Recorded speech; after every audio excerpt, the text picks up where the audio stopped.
الفطن الذي ليس لصفته حد محدود ولا نعت موجود ولا وقت معدود ولا أجل ممدود فطر الخلائق بقدرته ونشر الرياح برحمته وبدد بالسحور ميدان أرضه الصلاة والسلام التحية والإكرام على النبي الأمي المكي المدني القرشي الهاشمي أبا القاسم محمد اللهم صل على محمد وآل محمد ورحمة الله على أحبابهم وأصحابهم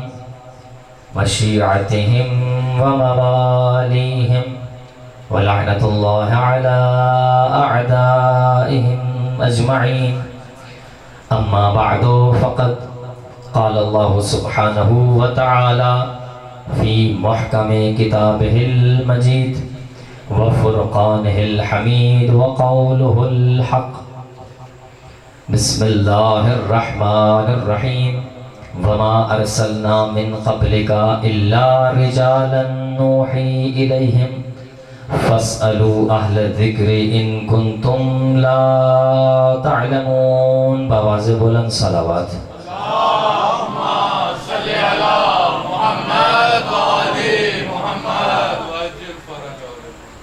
حمد و ثنا ہے اس ذات واجب الوجود کے لیے، وہ ذات جو ذہن میں آتی نہیں، فکر میں سماتی نہیں، الفاظ اس کا احاطہ کر سکتے نہیں، دائرے تخیل وہاں تک پہنچ سکتا نہیں، زمانی وہ نہیں، مکانی وہ نہیں، جگہ میں گھرا ہوا نہیں، لائق اشارہ نہیں، قابل تجزیہ نہیں، حلول ممکن نہیں۔ اس لیے اللہ تبارک و تعالیٰ نے چند ہستیوں کو خلق فرما کے انہیں ہمارا ہادی، پیشوا، رہنما، امام بنا کے دنیا والوں کو یہ بتایا، دنیا والوں انہیں دیکھتے چلے جاؤ اور ہدایت کے رستوں کو طے کرتے چلے جاؤ۔ درود و سلام اللہ تبارک و تعالیٰ کی ان برگزیدہ اور مقدس ہستیوں پر جو وجہ تخلیق کائنات ہیں کہ جن کے صدقے میں اللہ نے اس کائنات کو خلق کیا۔ اور میں یہ اکثر کہا کرتا ہوں، اے شیعو ناز کرو، فخر کرو اس بات پہ کہ اللہ تبارک و تعالیٰ نے تمہیں ایسے ہادی، رہنما اور پیشوا عطا کیے۔ ایسے پیشوا اللہ نے دنیا میں کسی کو عطا نہیں کیے جیسے رہبر اللہ نے ہمیں عطا کر دیے۔ اور میں کہا کرتا ہوں یہی تو وجہ ہے کہ اللہ نے ایسے پاکیزہ اور پاک کردار امام ہمیں عطا کیے اللہ نے۔ اور یہی تو وجہ ہے کہ بھرے مجمع میں کسی چوراہے پر، کسی چوک پر، کسی بازار میں میرے کسی بھی امام کا نام لیا جائے تو نام لیتے ہوئے شرمندگی محسوس نہیں ہوتی۔ جس مرضی امام کا نام لو سر فخر سے بلند ہو جاتا ہے۔ اللہ نے مجھے ایسے باکمال رہبر عطا کیے، اور اس سے بڑھ کر اور کیا ہو سکتا ہے؟ اللہ نے رہبر وہ دیے کہ انسان اگر دنیا میں کامیاب ہونا چاہتا ہے تو اللہ نے ایسے رہبر عطا کر دیے، بلکہ ایسا علی جیسا امام عطا کیا اللہ نے جو کسی کو عطا نہیں کیا، کہ دنیا میں اگر ہم اس کی بات مانیں دنیا میں بھی کامیاب ہیں اور آخرت میں بھی جنت ہے۔ رہبر وہ عطا کر دی اللہ نے۔ اور سرنامہ سخن میں میں نے جس آیے مجیدہ کی تلاوت کا شرف حاصل کیا، اس آیت کی ضمن میں انشاءاللہ ہمارے 10 دن کا یہ جو سلسلہ ہے، اور ماشاءاللہ آپ محبت کے ساتھ تشریف لائے۔ یقیناً پڑھنے والا جو بھی ہو، آپ اس لیے نہیں آتے کہ پڑھ کون رہا ہے، آپ اس لیے آتے ہیں کہ پڑھ کیا رہا ہے۔ کیونکہ آپ کو اس ذکر نے بلایا ہے جو ذکر حسین ابن علی ہے۔ گرمی کی شدت برداشت کر کے دنیا کے کونے کونے میں یہ فرش عذاب بچھی ہے، یہ محبت ہے جو کھینچ کر لاتی ہے انسان کو، کہ جس سے محبت کرتا ہے اس کا ذکر سننے آ رہا ہے۔ تو انشاءاللہ اس 10 دنوں میں جس موضوع پر ہم بات کریں گے وہ ہمارا موضوع سخن علم، شعور اور تشیع۔ یہ 3 نام آپ یاد رکھیں گے، روزانہ اسی پہ بات ہوگی، جہاں بات ختم ہوگی پھر بات وہیں سے شروع کریں گے۔ علم، شعور اور تشیع۔ اس آیت کے ضمن میں اللہ قرآن میں کیا فرما رہا ہے؟ وَمَا أَرْسَلْنَا مِن قَبْلِكَ إِلَّا رِجَالًا نُوحِي إِلَيْهِمْ۔ ہم نے اس سے پہلے جتنے بھی رسول بھیجے، رسول سارے کے سارے مرد تھے، کسی ایک عورت کو بھی نبی بنا کے نہیں بھیجا۔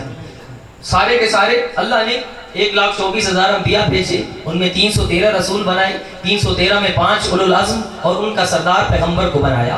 کسی بھی ایک رسول کو عورت نہیں بنایا یا عورت کو رسول بنا کے نہیں بھیجا۔ جتنے نبی بھیجے، نبی سارے کے سارے مرد تھے۔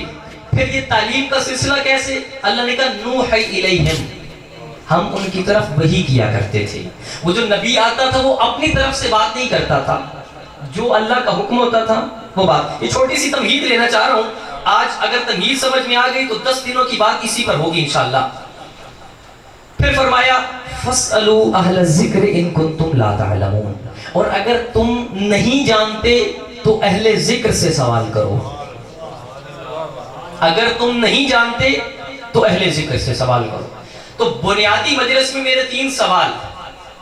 سوال کس سے کرنا ہے، سوال کرنے والا کون ہے، اور سوال کی وجہ کیا ہے؟ تو اگر یہ 3 باتیں سمجھ میں آ گئی تو گفتگو آسان ہو جائے گی۔ سوال کرنے والا کون، سوال کس سے کرنا ہے، اور سوال کرنے کی وجہ کیا ہے؟ تو اس آیت میں اللہ نے بتا دیا کہ فَاسْأَلُوا أَهْلَ الذِّكْرِ إِن كُنتُمْ لَا تَعْلَمُونَ، اگر تم نہیں جانتے تو اہل ذکر سے سوال کرو۔ تو معلوم ہوا جس سے سوال کرنا ہے وہ اہل ذکر ہیں، جنہوں نے سوال کرنا ہے وہ آپ لوگ ہیں۔ اور سوال کی وجہ کیا ہے؟ ان کنتم لا تعلمون، سوال کی وجہ یہ ہے کہ تم جانتے نہیں ہو۔ جو لا علم ہوتا ہے نا وہی علم حاصل کرنے کے لیے چاہتا ہے۔ تو 3 سوالوں پہ انشاءاللہ بات ہوگی۔ دنیا کا کوئی ایسا علم نہیں جو علم تو ہے وہ آل محمد کے پاس نہ ہو۔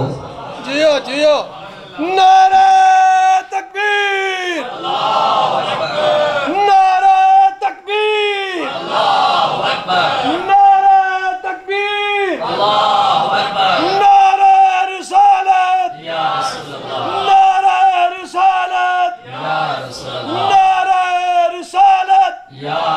آپ نعرہ حیدری بات کھڑے کر کے نعرہ حیدری۔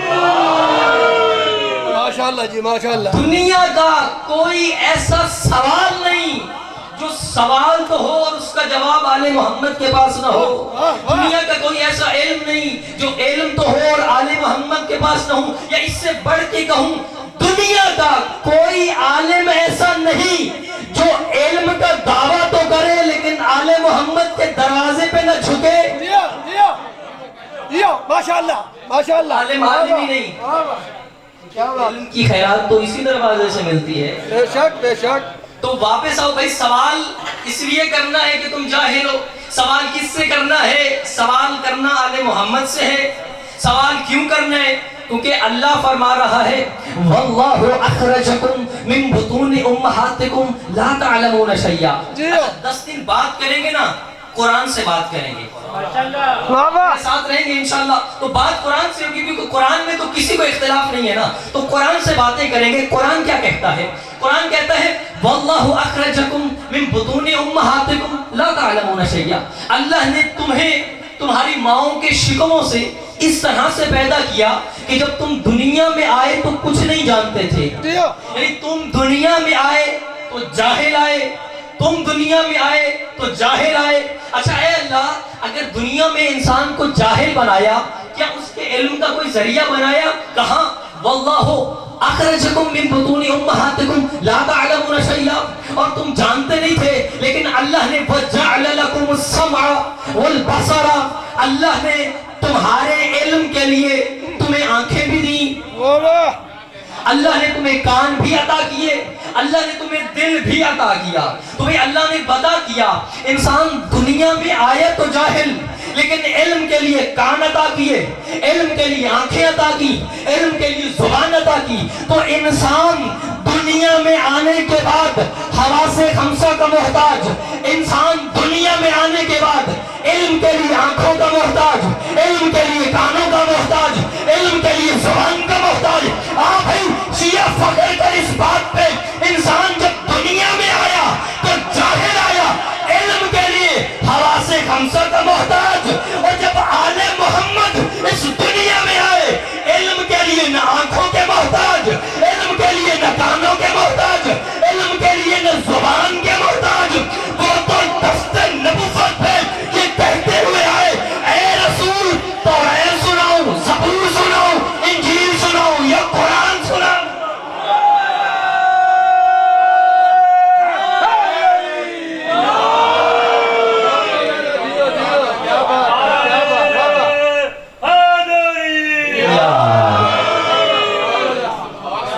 دنیا میں آئے، تم دنیا میں آئے تو جاہل آئے.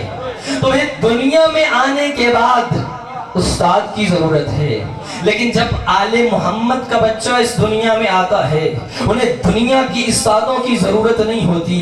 وہ علم لدنی کا مالک ہوتا ہے، اللہ اسے علم دے کے بھیجتا ہے. تمہیں دنیا میں آنے کے بعد پڑھنے کی ضرورت ہوتی ہے. تم دنیا میں پڑھنے آتے ہو، وہ دنیا میں پڑھانے آتے ہیں. تم دنیا میں علم لینے آتے ہو، وہ دنیا میں علم دینے آتے ہیں. اور دنیا میں آنے کے بعد تمہیں استادوں کی ضرورت ہوتی ہے، انہیں شاگردوں کی ضرورت ہے.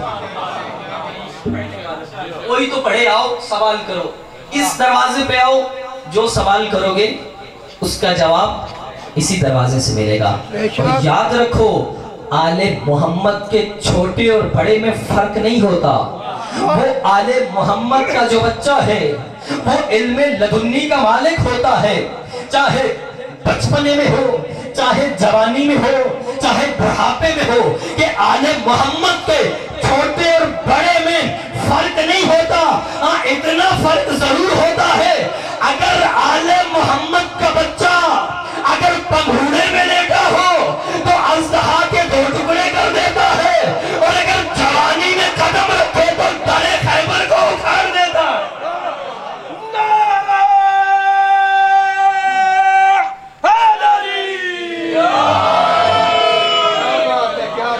آل محمد کا بچہ بسم اللہ جب دنیا میں آتا ہے تمہیں لگتا ہے کہ وہ بچہ ہے، لیکن وہ علم لدنی کا مالک ہوتا ہے. کیونکہ بات علم پہ، موضوع یاد ہے نا، علم، شعور اور تشیع. یہ موضوع آپ یاد رکھیں گے انشاءاللہ. علم سے شروع ہوگا اور بات شیعہ پہ ختم ہوگی. تو بات علم پہ چل رہی ہے، تمہیدی گفتگو ہے. تو یہ علم کا سلسلہ، اچھا بات یہاں روک کے میں کچھ آیتیں قرآن کی پڑھنا چاہتا ہوں. قرآن سنیں گے نا؟ کہ قرآن تو بھرا پڑا ہے آل محمد کے فضائل سے. قرآن پڑھ کے تو دیکھو. اچھا قرآن میں اللہ نے ایک سلسلہ بیان کیا علم کی تاریخ کے بارے میں. علم اللہ نے جتنے نبی بھیجے سب کو علم دے کے بھیجا. کیونکہ اللہ جب نبی بھیج رہا ہے، انسان کی جتنی ضروریات ہیں، انسان پیدا ہوا اس کو کھانے کی ضرورت ہے، پینے کی ضرورت ہے، لباس کی ضرورت، یہ ساری انسان کی ضروریات ہیں. لیکن ان میں سے سب سے بڑی ضرورت کا نام ہے ہدایت.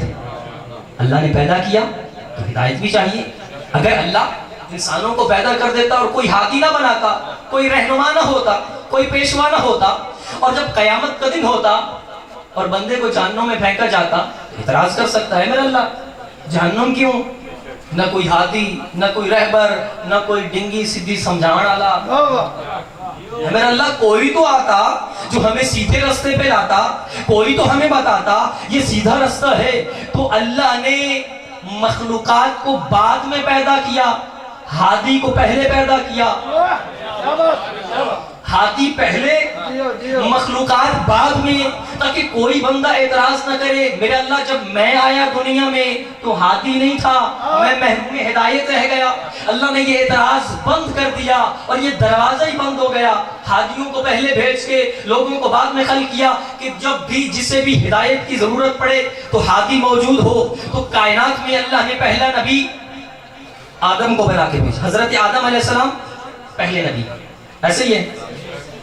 اچھا، حضرت آدم کو پیدا کیا، کیا اللہ نے علم دیا کہ نہیں دیا؟ اللہ نے علم دے کے بھیجا۔ ظاہر ہے اگر نبی آ جائے اور اس کے پاس علم نہ ہو اور کوئی بندہ سوال کرے اور وہ جواب نہ دے سکے تو وہ بندہ اس کی بات کیوں مانے گا؟ کیونکہ اس کے پاس تو علم ہی نہیں ہے، تو میں اس کے پیچھے کیوں جاؤں؟ تو علم کی بات ہے، اللہ جس نبی کو بھی بھیج رہا ہے علم دے کے بھیجا۔ حضرت آدم کو بھیجا، علم دے کے بھیجا۔ حضرت نوح کو بھیجا، 2500 سال عمر ہے حضرت نوح کی، 2500 سال، جس میں 950 سال تبلیغ دین کرتے رہے۔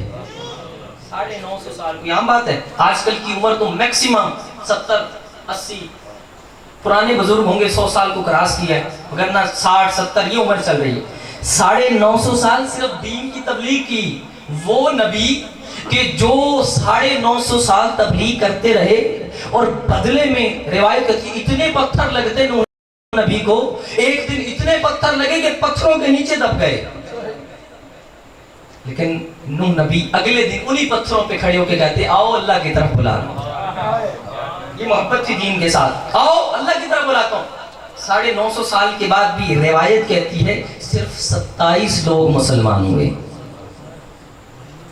کتنا عرصہ گزارا؟ تو بھئی اللہ نے علم دے کے بھیجا، حضرت آدم کو علم دے کے بھیجا، حضرت نوح کو علم دے کر بھیجا، حضرت موسیٰ کو علم دے کر بھیجا، حضرت عیسیٰ کو علم دے کے بھیجا، حضرت داؤد کو علم دے کے بھیجا، حضرت سلیمان کو علم دے کے بھیجا۔ پھر نبی سارے کے سارے جتنے بھی آئے اللہ نے سب کو علم دے کے بھیجا، لیکن ہر نبی جب بھی دنیا میں آیا تو کہیں وحی نازل ہو رہی ہے تو اللہ علم دے رہا ہے، لیکن ہر کسی کو اس کے باپ کے گھر میں علم دیا۔ جب ابراہیم نبی آئے تو اللہ نے ابراہیم کو اس کے باپ تاروح کے گھر میں علم دیا، موسیٰ نبی کو اس کے باپ عمران کے گھر میں علم دیا، عیسیٰ کو اللہ نے علم دیا اس کے ماں کے گھر میں۔ تو جب بھی جتنے آتے رہے اللہ نے علم دیا اور علم کی ڈگریاں بھی گنواتا رہا۔ جب اللہ نے حضرت ابراہیم کو علم دیا تو کہا اے ابراہیم میں تمہیں علم دے رہا ہوں، اب تم پرندوں کو ذبح کر کے انہیں بلاؤ، یہ تمہارے بلانے پہ آ جائیں گے، ذبح ہوئے ہوئے پرندے آ جائیں گے، میں نے تمہیں علم دے دیا۔ حضرت موسیٰ کو اللہ نے جادو کے طور پر عصائے موسیٰ عطا کیا کہ جب پھینکے تو سارے اژدہا کو، سارے سانپوں کو نگل گیا۔ تو موسیٰ کا علم اور موسیٰ کا معجزہ یہ تھا۔ اور پھر جب حضرت داؤد کی بات کی تو فرمایا وَعُلِّمْنَا صَنْعَةَ اللَّبُوسِ لَكُمْ، ہم نے حضرت داؤد کو لوہے کو موم کرنے کا علم دیا۔ ابھی تو لوہار ہے نا، آگ بھڑکاتے ہیں اور پھر جا کے لوہا موم ہوتا ہے، حضرت نے اپنے ہاتھ سے زرہ توڑ دیتے تھے، اللہ نے لوہے کو موم کرنے کا علم دیا۔ پھر حضرت سلیمان کے بارے میں فرمایا وَعُلِّمْنَا مَنْطِقَ الطَّيْرِ، ہم نے حضرت سلیمان کو پرندوں سے باتیں کرنے کا علم دیا۔ حضرت سلیمان کی بہت بڑی حکومت تھی اور قرآن نے ذکر کیا ہے، حضرت سلیمان نے کہا ہے میرے اللہ ایسی حکومت ہے جس کے بعد کسی کو کوئی ایسی حکومت نہ ملی ہو۔ اللہ نے بہت بڑی حکومت دی اور کتنا وہ بادشاہ، اتنے بڑے بادشاہ، اور اللہ نے پرندوں سے باتیں کرنے کا علم دیا۔ جو پرندے بولتے تھے حضرت سلیمان سمجھتے تھے۔ یہی وجہ ہے قرآن نے جو ذکر کیا ہے کہ حضرت سلیمان کا لشکر جا رہا تھا تو چیونٹیاں ہیں، تو چیونٹیوں نے جب لشکر کو آتے دیکھا تو سردار چیونٹی نے کہا سارے جاؤ اپنے اپنے بلوں میں چھپ جاؤ، سلیمان کا لشکر آ رہا ہے کہیں تمہیں روم نہ ڈالے۔ ساری چیونٹیاں اپنے اپنے بلوں میں چھپ گئی۔ حضرت سلیمان نے کہا جاؤ اس چونٹی کو لے کے آؤ جس نے یہ بات کی ہے۔ پھر اسی سردار چونٹی کو اٹھایا اور سلیمان نبی کے پاس لے گئے، کہا اے چونٹی تم نے یہ کیوں بات کی کہ سلیمان کا لشکر تمہیں رون ڈالے گا؟ کیا تمہیں نہیں پتا میں نبی خدا ہوں، میں ظلم نہیں کر سکتا؟ کہ اے اللہ کے نبی میں جانتی ہوں کہ تو اللہ کا نبی ہے، لیکن میں نے یہ جملہ اس لیے کہا کہ میری چونٹیوں کی توجہ نہ ہٹ جائے، کیونکہ جب آپ کا لشکر آ رہا تھا اس وقت یہ چونٹیاں ذکر خدا میں مصروف تھیں، اور میں نہیں چاہتی تھی کہ لشکر کو دیکھ کے ان کا ذکر ختم ہو جائے. تو سارے نبیوں کو میں نتیجے پہ پہنچایا. اللہ نے علم دیا, سارے نبیوں کو علم دیا. جس نبی کو علم دیا اس کے باپ کے گھر میں دیا. حضرت ابراہیم کو علم دیا, اس کے باپ تاروں کے گھر میں. حضرت موسیٰ کو علم دیا, اس کے باپ عمران کے گھر میں. اللہ نے سلیمان کو علم دیا, اس کے باپ داؤد کے گھر میں.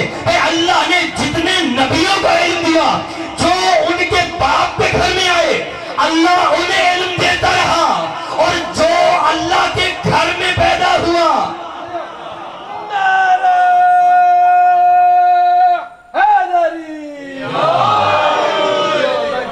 سب باقیوں کو علم دیا. اور جس کی ولادت ہی کعبے میں ہوئی, جو اللہ کے گھر آیا, کیا اسے علم نہیں دے گا؟ فرمایا علم کیوں نہیں دے گا؟ علم کی وہ ڈگریاں بتائیں کہ پھر میرے رسول نے اس علم کی وضاحت یوں کی, ارے لوگوں گھبراؤ نہیں, انا مدینۃ العلم وعلی بابها, میں علم کا شہر ہوں, علی اس کا دروازہ ہے. وہ علم اللہ نے دے کے بھیجا. تو بھئی میں بات کر رہا تھا اس خاندان کا چھوٹا بھی عالم, اس خاندان کا بڑا بھی عالم, ان کے علم میں کوئی فرق نظر نہیں آتا. اور وہ واقعہ گواہ ہے اس بات کا کہ حضرت امام حسن مجتبی علیہ السلام, امام کی ذات پہ بلند تر صلوات پڑھیے.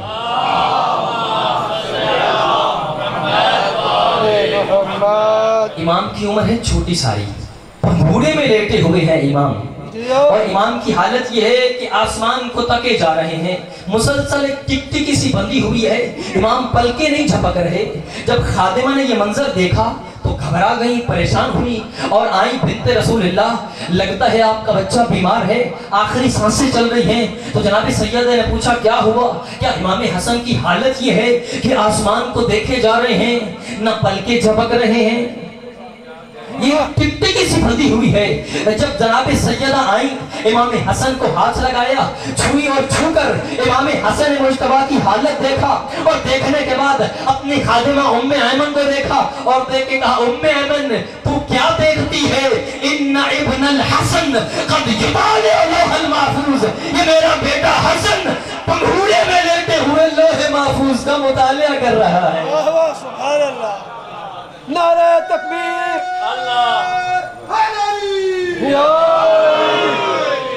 نعرہ تکبیر, نعرہ رسالت, نعرہ حیدری.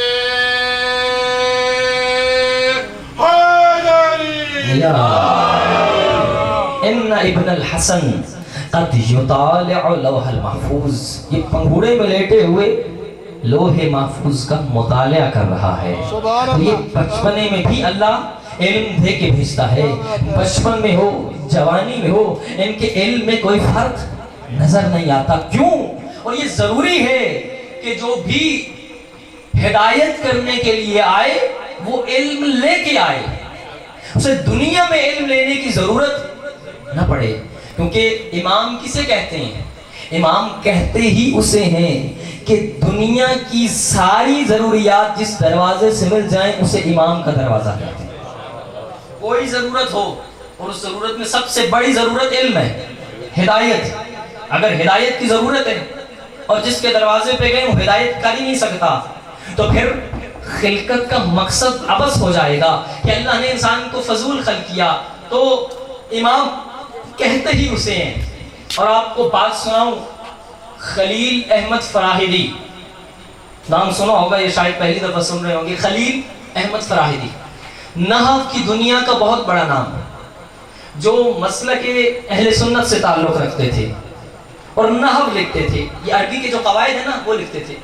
آپ قرآن پڑھتے ہیں, عربی پڑھیں نا, تو آپ جب پڑھتے ہیں زبر زیر پیش, تین ہے حرکتیں ہیں, آپ حرف کے آخر میں کبھی کرتے ہیں زبر, کبھی پڑھتے ہیں زیر, کبھی پڑھتے ہیں پیش. الف زبر آ, با زبر بو, با زیر بی. تو با پیش, یہ الف زبر زیر پیش, یہ جو حرکات نکات لگائے ہیں نا, یہ خلیل احمد فراہیدی نے لگائے ہیں. وہ نحو کی قانون بناتا تھا, اور اس کی زندگی میں یہ لکھا ہے کہ وہ اپنی زندگی کے آخری حصے میں شیعہ ہو گیا. توجہ فرمائیے گا, نحو کے قانون لکھتا ہے اور زندگی کے آخری میں شیعہ ہو گئے، مسلک حقہ کو قبول کیا۔ تو پوچھنے والوں نے پوچھا بندہ خدا تیرا کام تو نحو کے قانون لکھنا ہے اور تو ساری زندگی نحو کے قانون لکھتا رہا اور اپنی زندگی کے اختتام پہ تو شیعہ ہو گیا، اس کی وجہ کیا ہے؟ جب اس نے یہ کہا نا کہ اپنی زندگی کے اختتام میں شیعہ ہو گیا، وہ کہتے ہیں میں نے نحو کے قانون لکھے ہیں لیکن پتہ ہے کیسے لکھے ہیں؟ میں جب بھی کوئی قانون لکھنے لگتا تھا میں دیکھتا تھا اسے علی کیسے پڑھتے ہیں۔ جیو نعرہ حیدری، میں نے نحو کے قانون بنائے لیکن اپنے پاس سے نہیں، میں جب بھی عربی کے قانون بنانے لگتا میں دیکھتا کہ اسے علی کیسے پڑھتے ہیں، جیسے جیسے علی پڑھتے چلے جاتے اور میں قانون بناتا چلا جاتا، اور پھر جب میں نے علی کی ساری زندگی کا مطالعہ کر لیا اور میں شیعہ اس لیے ہوا کیونکہ میں علی کی زندگی کا مطالعہ کرنے کے بعد اس نتیجے پہ پہنچا۔ کون سا نتیجہ؟ وہ نتیجہ دے کے کہتا ہے کہ احتیاج الناس الیہ واستغناؤہ عن الکل علی انہ دلیل علی انہ امام الکل۔ میں نے علی کی پوری زندگی کا مطالعہ کیا اور اس نتیجے پہ پہنچا کہ پوری کائنات کا علی کے دروازے پہ آ جانا اور علی کا کسی کے دروازے پہ نہ جانا اس بات کی دلیل ہے کہ علی پوری کائنات کا امام ہے۔ نعرہ حیدری،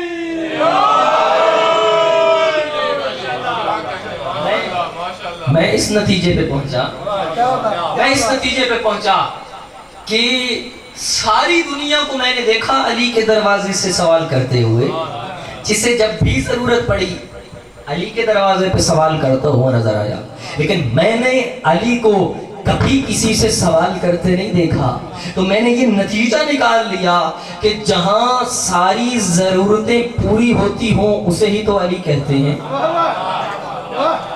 اور یہ حق کا امام ہوتا ہی وہ ہے جس سے ساری ضرورتیں پوری ہو جائیں۔ اس دروازے سے سوالوں کے جواب ملتے ہیں۔ تو سوال کیا ہے کہ اس گھر کا بچہ ہو تو بھی عالم، اس گھر کا جوان ہو تو بھی عالم، اس گھر کا بڑھاپے پہ قدم رکھے تو بھی عالم۔ اور وہ واقعہ گواہ ہے اس بات کا کہ اماموں میں سب سے کم سن امام محمد تقی رہے ہیں، 28 اللہم صلی علی محمد، 28 سال کی عمر صرف پائی ہے، اور جب عہدہ امامت پہ فائز ہوئے اور آپ کے والد بزرگوار اس دنیا سے گئے تو آپ صرف 6 سال کے تھے، یا بعض روایتوں کے مطابق 5 سال کے تھے۔ 5 یا 6 سال کے بچے جب اس دنیا سے گئے ان کے والد، تو ظاہر ہے عہدہ امامت سنبھالنا ہے، لیکن وقت کی بادشاہت کو لگا کہ ابھی بچہ ہے، ظاہر ہے جب انسان کا بچہ 4-5 سال کا ہوتا ہے تو اسکول میں داخل کرواتے ہیں کہ ظاہر ہے اسے تعلیم بولنا شروع کر دی ہے تو اب اسے علم دینا چاہیے، تعلیم کی ضرورت ہے، اسکول جاتا ہے، مدرسے جاتا ہے، پڑھتا ہے۔ تو وقت کی بادشاہت نے سمجھا کہ جیسے باقی دنیا کے بچے ہیں یہ بھی ویسا ہی ہے، جیسے باقی دنیا کے بچے انہیں علم کی ضرورت ہے تو امام محمد تقی کو بھی علم کی ضرورت ہے۔ تو امام کے لیے استاد کا انتخاب کیا وقت کی بادشاہت نے۔ عباسی خلفاء نے کہا کہ محمد تقی چھوٹے ہیں، انہیں ابھی علم کی ضرورت ہے، انہیں تعلیم کی ضرورت ہے، ایک استاد کا بندوبست کیا جائے۔ امام محمد تقی کے لیے استاد کا انتخاب کیا گیا۔ اپنے وقت کا بہت بڑا فقیہ یحییٰ ابن اقسم کا اہتمام کیا کہ یہ امام کو پڑھائے گا روزانہ اور پڑھ کے چلا جائے گا۔ وقت کا تعین ہوا، جگہ کا تعین ہوا، اس وقت میں یحییٰ ابن اقسم پڑھانے جائے گا اور فلاں جگہ پڑھانے جائے گا۔ روایت کہتی ہے یحییٰ ابن اقسم روزانہ آتا اور اس غرفے میں جاتا، اس حجرے میں جاتا، دروازہ بند ہو جاتا، تھوڑی دیر کے بعد وہ دروازے سے نکلتا اور چلا جاتا۔ جب کچھ دن یہی سلسلہ چلتا رہا کہ یحییٰ ابن اقسم آتا، دروازہ بند ہو جاتا، تھوڑی دیر کے بعد دروازہ کھلتا اور وہ چلا جاتا۔ جب کچھ دن گزر گئے نا، گزرتے ہوئے بازار میں کسی نے ہاتھ پکڑا اور کہا اے یحییٰ ابن اقسم بتا تو صحیح، وہ تیرے علم کا سلسلہ پہنچا کہا، تو جو آل محمد کے بچے کو پڑھانے جاتا ہے بتا تو صحیح علم